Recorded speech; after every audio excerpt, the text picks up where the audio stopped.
Hey guys, today we are kicking off our stop motion unit where we are no longer just drawing things.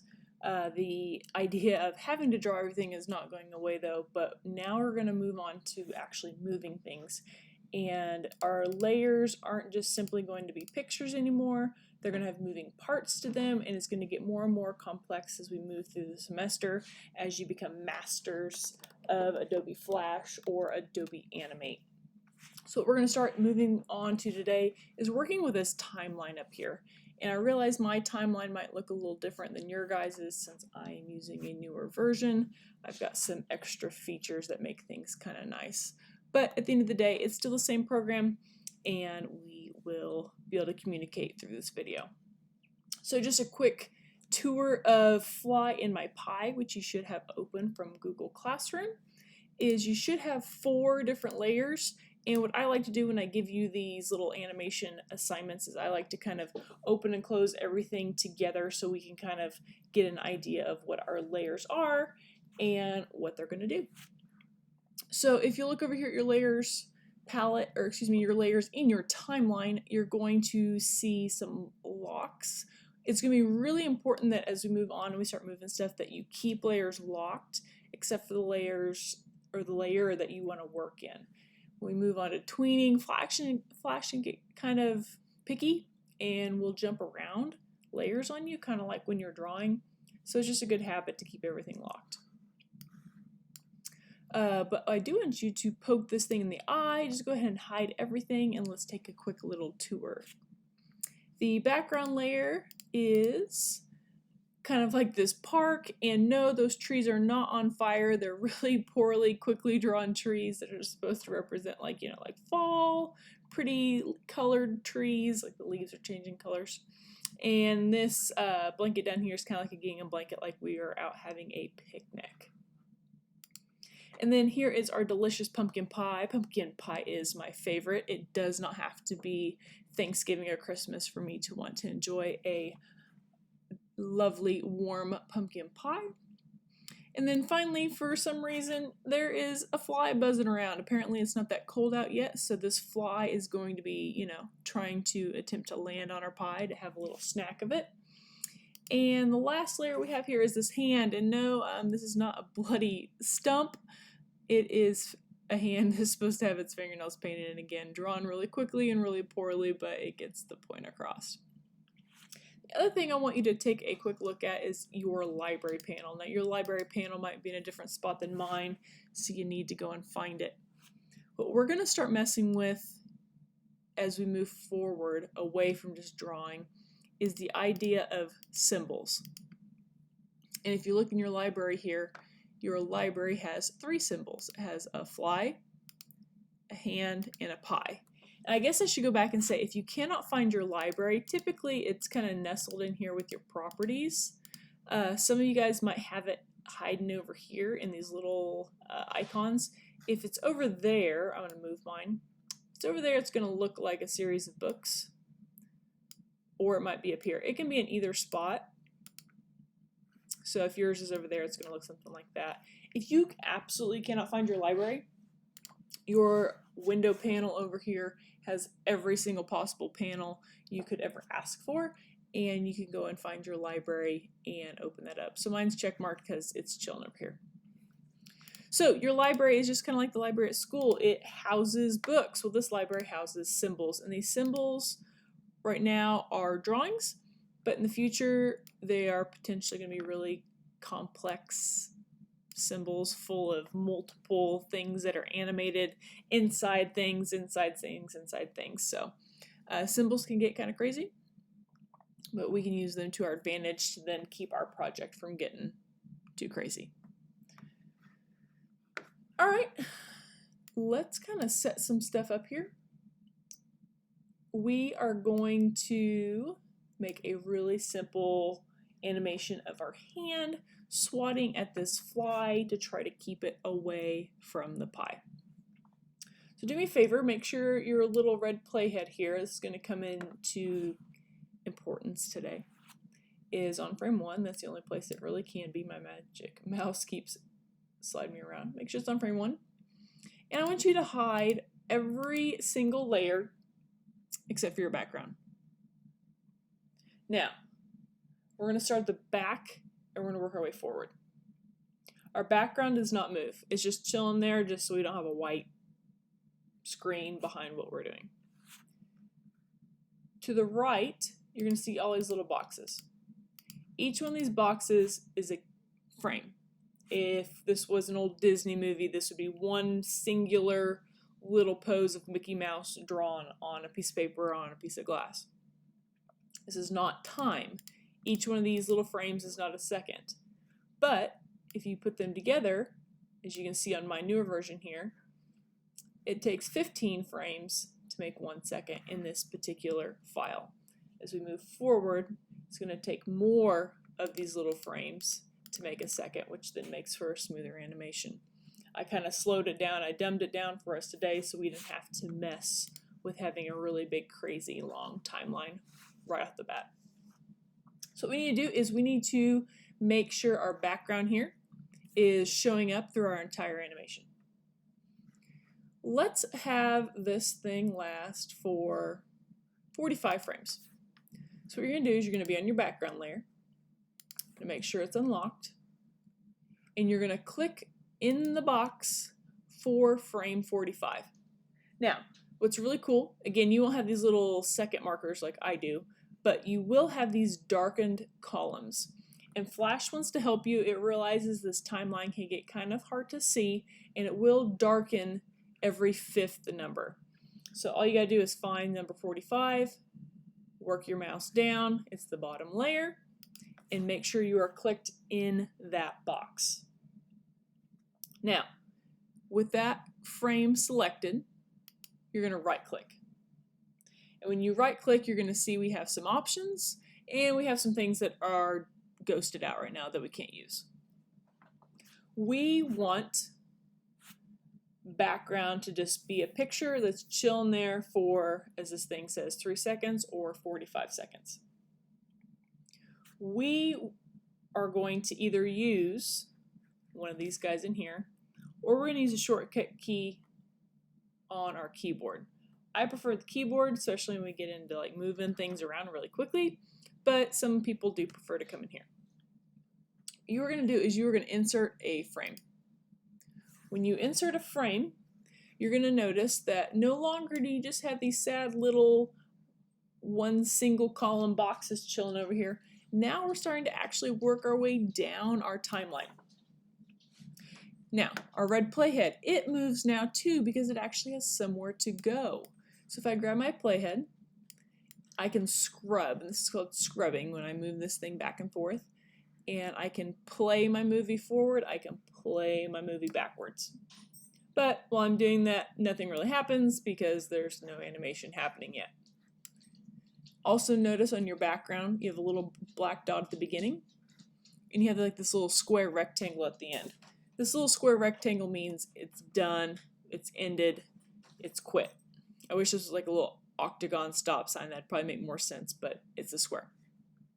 The black dot means something new has happened here, and then this gray color means it's continuing, it's continuing, it's continuing, and it's stopping. So basically we have a picture here chilling, 45 frames. Lock your background. Bring the pumpkin pie layer back into play. Now, click on frame 45 again. But this time, instead of right-clicking and inserting a frame, let's use your keyboard instead. Find the F5 key and click it. F5 adds time. It doesn't really rhyme, but it doesn't also kind of rhyme a little bit too, so F5 adds time. Always remember that. Same thing just happened for our pumpkin pie layer. Our pumpkin pie is nothing more than a picture. And hey, more importantly, this picture is a symbol. See that kind of blue frame that's going around our pie here? That's because it's protected as a symbol. We're going to make symbols here again in the future. But you'll notice when I click on it, it's never gets kind of that dotted pattern that gets selected like your drawings have in the past. But if I double click on it, I can go inside of my symbol, and now I'm getting that kind of pattern like it's a drawing. And it is a drawing again, so if you wanted to, you could totally like change anything about this like a normal drawing. If you follow my mouse here, you'll see scene 1, this is pi. It tells us we're inside this symbol right up here. It also kind of washes out everything else, so only the pi or only the symbol that we're inside of has the vibrant colors, so we can focus on what we're working on inside of that symbol. I don't want to change anything about my pi, I just wanted to show you that it was a symbol. So I'm going to click on scene 1 or this little arrow, and it's going to kick me back out of that. So now when I scrub back and forth, I've got 45 seconds, 45 seconds, that's a long time, 45 frames of just my pumpkin pie chilling there on my blanket while we're having a picnic. Lock that layer. Now let's have some fun. Unlock your fly. We're going to move the fly around first, and then we're going to animate the hand to follow the fly because the hand is kind of reacting to how the fly is buzzing around. Your fly, if you'll notice, if you click on frame 1, is also a symbol. And it's a very special symbol that we're going to check out here in a little bit. So what I want you to do is we are going to actually move this little bad boy every 5 frames. It's going to be kind of jittery. It's not going to be really smooth like something you watch in a Saturday morning cartoon, but it's a start. So what you're going to do is I want you to decide, you're going to grab your little buzzy fly here. Where do you want him to start? Do you want him to start off your stage and come flying in? Do you want him to already be on the pie? Do you want him to be over here? And you can use Q, which is free transform, of course, to spin him and move him around, to position him however you want. I am just going to kind of leave mine right there. This is going to be your starting point. This is happening at frame 1. You always want to get him at the beginning where you want them to start. It's really a huge pain in the butt to have to backtrack on all your stuff, all your frames, all your pictures, if you decide to change something in the middle of it, because it's happening in sequence and it's not going to be smooth. So get your fly where you want to start. All right, frame 1's actually good now. So now you're going to click on frame 5. Notice when you click on frame 5, your fly does disappear. That's okay. It's just because there's nothing there yet. We're going to add him in and he'll come back. Right click on frame 5. And this time you're going to insert a keyframe. So not a frame, but a keyframe. When you do that, 2 things are going to happen. 1, your fly is going to come back. Hooray, he's not dead. He didn't fly away. 2, look up here at your timeline. Now you have 2 black dots chilling there in your fly layer. You have your first black dot. That was that first pose. That's where you told your fly, this is where I want you to start from. I follow it, I follow it. Oh, there's my little box telling me that this little picture has ended. And my new black dot means there's a chance for something new to happen. So frame 5, make sure you're clicked on frame 5. That brings your little playhead over too, so that helps. I want you to take your little fly and I want you to just move him a little bit. Now don't jump him all the way across the stage or it's going to be like a rave. Just, move him like an inch or 2. And if you don't let go of your mouse, that old fly, the previous pose, will be kind of ghosted there, so it's kind of handy. So you can kind of tell where you've been. But when you let go, it goes away. So keep that in mind. Move your fly a little bit, and if he needs to rotate, you can rotate him a little bit if he's, buzzing around in a circle. Now this is the key. A lot of people want to just bust through this, but to have a nice smooth animation, you got to go back and actually watch it. So after you position frame 5 to be the next pose for your fly, you're going to grab your red playhead here and you're going to scrub. And you're going to watch frame 1, frame 5, frame 1, frame 5, pose 1, pose 2, or you can call it pose 5 if you want since it's on the 5th frame. 1, 5, 1, 5. See, flying the direction you want him to go. If you don't like what he's doing, just click on him, back him up, move him forward, spin him around, do whatever it is you want him to do. Scrub it again. Does it look better? That's good enough for me. All right, we're going to be counting by 5s today.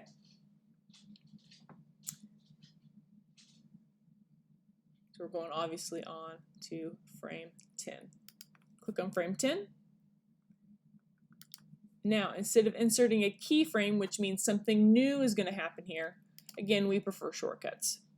So before we used F5, this time you're going to use F6.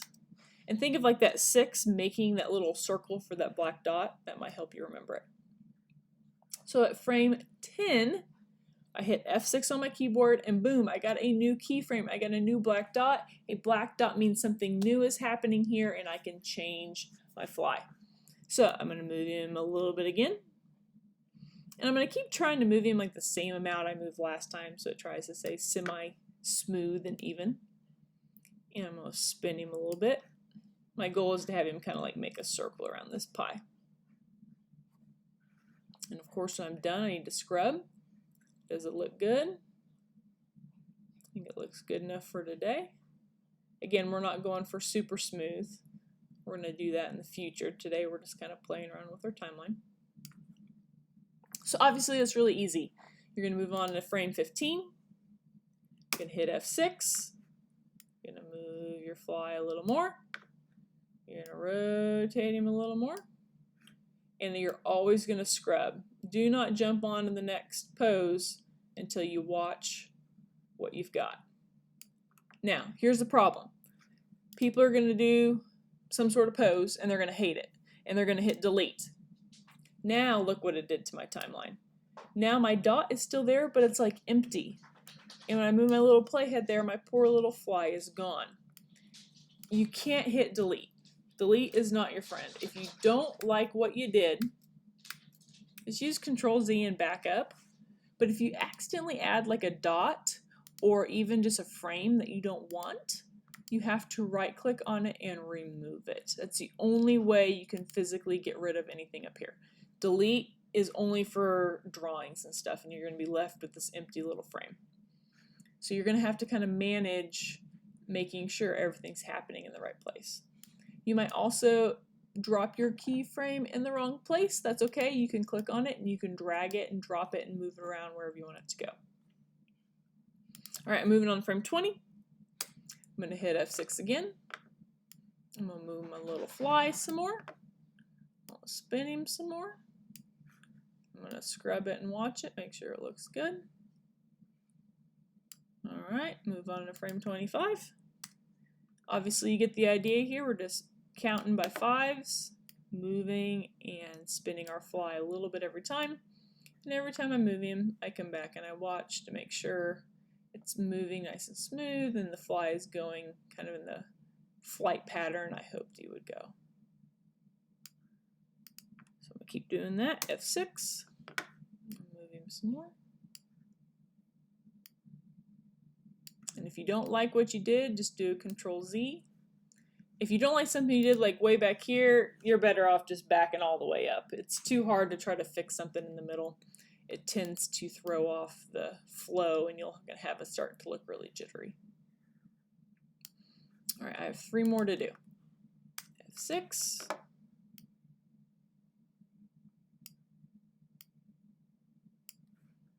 And F6.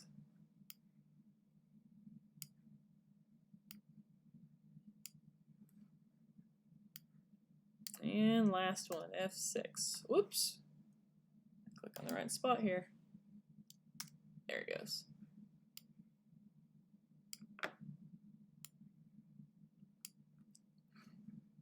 All right, you scrubbed it, you watched it, you loved it, you're good with it. You can hit enter.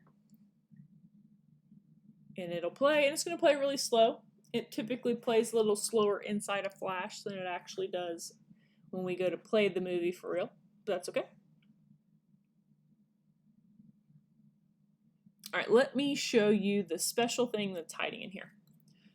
So when you are done, you want to actually watch it like at speed, where when we're in here inside of Flash, sometimes it's a little slow, especially when it gets bogged down with really cool stuff that you're doing. So you're always going to go to Control, and you're going to Test. Now, when it does that, it exports a SWF file. That's this SWF. A SWF file is a media file that Flash makes that we can embed in different things. So when you do that, you're going to see your little fly. It's going to be buzzing around. The hand is going to like quickly flash on there like a horror film. That's because it's still chilling over here for one frame. We haven't animated it yet. But look at your fly's wings. They flap. Isn't that awesome? I'm going to show you why they do that. Your fly here is a symbol. And more importantly, he is a movie clip symbol. And if you look at your library here, the hand and the pie have just like basic little shapes as their icon.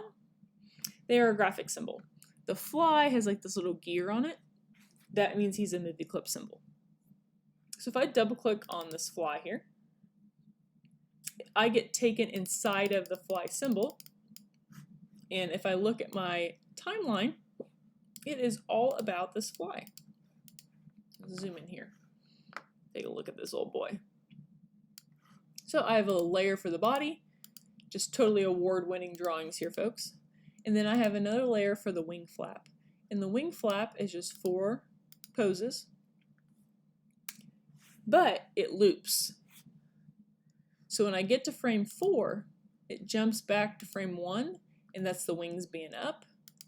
There's the wings at the side, the wings down, the wings at the middle, and then it jumps back up again. So when I hit that 5th frame, which is what you guys have been adding in here, it replays that symbol's animation. Now, we're not seeing it play in here. That's okay. That's another reason why you always got to go to Control and Test, because when you do that, it allows Flash to play all of its moving pieces. Some things are going to be really complex, and it can't render them, so you have to test it to actually see it. But at least we do have this fly, you know, shuffling around here, and we just kind of have to imagine that his wings move. Okay. Lock your fly, he is done. Now move on to your hand. Now don't freak. Sometimes people do. They're like, oh my gosh, my hand is gone. No, he's just over here at frame 1 all by himself. Okay. Your hand, clearly a symbol. You can see her little blue line around it. But our hand, we need to think about anatomy and how we should animate this to move naturally. So when you get your little hand, I want you to position it to start just like the fly, wherever you want that hand to start. But I'm going to zoom out a touch. Go get Q on your keyboard. Go get your free transform tool. Right now, this little pesky white dot is actually going to start to become your friend. Before, it was always kind of in the way. This white dot is your rotation point. That is where, if I spin this arm, it's going to spin from. It's kind of like the axles on your car. This is where the wheels spin from. The problem is, this is not a natural way for an arm to move. If this is how your arm moves, you are in serious need of a doctor, right? Like, we don't need our elbow detaching. But what's cool is, when you make something a symbol, this little white dot you can move, and it will stick and it will stay. Where the opposite is, if we did this to a drawing, it would constantly move, it wouldn't stay. So now when I go and grab my little arm with Q, with free transform, and I wiggle it, it rotates from my imaginary elbow. So again, frame 1, where do you want your hand to start? Do you want it to start off stage? That's totally cool. It can be gone and like come into view. Do you want it to be over here? It's wherever you want it. Just don't expose our little nub here so people realize there isn't a body with it. I'm going to start kind of over here, and I'm going to raise it out of the way. All right, that's my frame 1. Now, I'm going to keep working just like I did with the fly. I'm going to go to frame 5. I'm going to hit F6 on my keyboard so I have a new keyframe, which means I get to do something new to my hand. I'm going to rotate my hand down a little bit. I'm going to scrub it, make sure it's moving enough for me. I think so. Go to frame 10, F6, My keyboard gives me a new keyframe. I get a new black dot. I move my hand. Kind of shove it in here a little bit if I want to. And we'll scrub it again. Make sure it looks good. And I'm going to keep doing that all the way to the end. And I don't want to hide my fly. I want to actually be kind of like missing him. Because of course flies are too fast, right? F6 every time I want a new keyframe. Again, I watch it.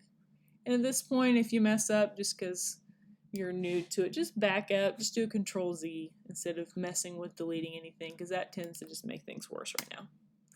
F6 again. Raise it up. F6 again.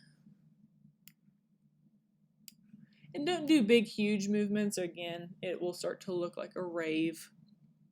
We're not raving while we eat our pumpkin pie.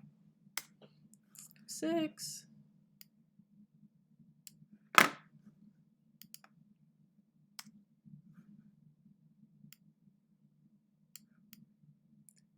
Now you can get as creative as you would like with this. Over the years, I even had somebody like smash the hand into the pie and like pumpkin pie went everywhere.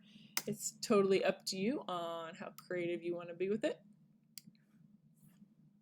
When you're done, you can hit enter and you can watch it kind of slowly play and jump around your screen so you can kind of get an idea of what it's wanting to do. But of course, the final step is a control and test. Give it a watch. There it is. And when you see my hand kind of glitch there at the end, that's just my timeline looping back. It wants to play it continuously. I'm not worried about my loop right now. In the future, we will have stuff that loops really nice, but that's not going to be our story today. So there's our little fly in our pie hand. Be sure and save this. Oh, I'm in my thing. I can't. And then you're going to turn in the Swift file. So when you test this thing, it's actually making a second file. And mine isn't showing up with what it actually looks like, but it's called flyingmypiestudent.swift. That's what you're going to turn into Classroom for me to give you a grade on.